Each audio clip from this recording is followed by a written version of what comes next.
Hello friends, welcome back to OET InfoLab. Hope you all are doing great. Today I'm here with some listening tips for part A. This video was requested by one of our subscribers, Miss Nisha Shinoj. Friends, this is not the end of listening tips. I will do the second part of this video for listening part B soon. Alright, I don't make videos frequently. I make sure everything is in written form so that you could read and it gets registered in your mind.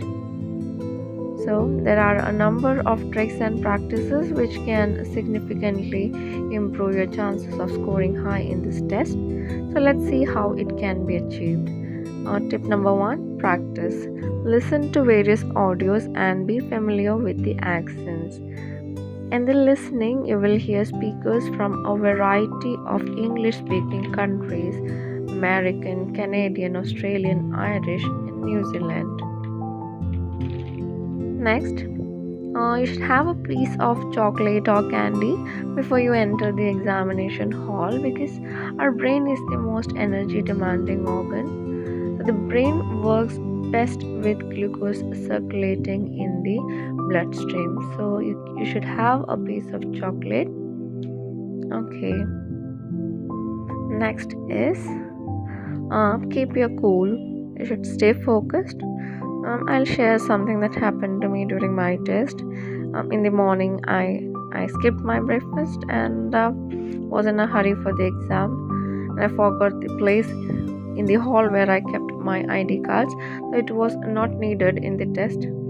So I carried my passport and hall ticket and then rushed into the examination hall. And while attending part A, I kept on thinking like, where did I keep my ID cards?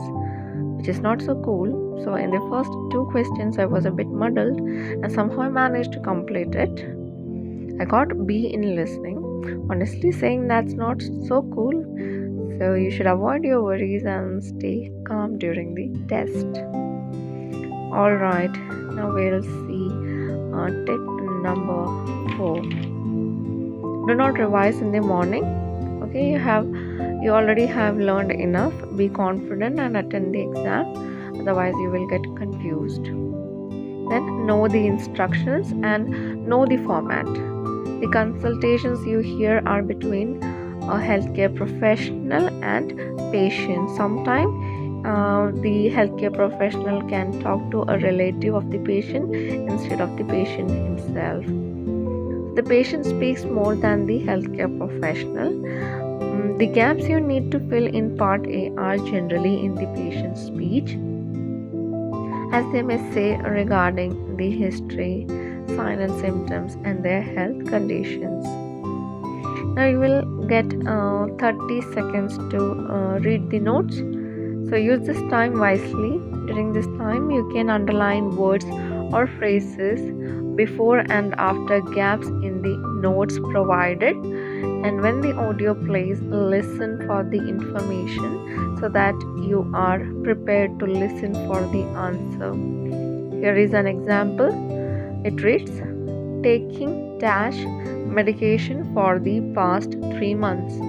It is evident that the answer would be a medicine's name or its category. Okay, next tip, make sure you fill in all the gaps.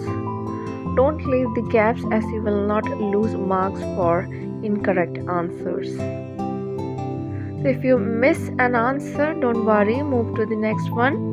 Once you complete, come back to the question you missed, select the answer that seems most likely.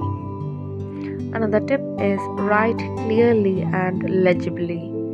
So if the evaluator can't read what you have written, your answer won't be marked as correct. You can use short forms for diseases like hypertension, diabetes mellitus, etc. Minor spelling mistakes are accepted until it sounds right phonetically. Don't do it deliberately, but always try to write it correct. So here is an example. Allopurinol, it is a medication for gout. Spelling is ALLOPURINOL. So if you write it as ALLUP allopurenol. That is correct, allopurinol. Okay, so don't do it deliberately. So if you do it like this, it is acceptable until it sounds right phonetically. During preparation time, you can go through the drugs that are used in UK or Australia. Sometimes we hear the medicine's name for the first time. It is a good idea to get well versed with the names. If you want the list of medicines, I will put my email ID in the description box. You can send a mail. Alright, so I hope this video was helpful. So please let me know your comments in the comment section. Stay tuned, stay grammarous, and we'll see in the next video. Until then, bye bye.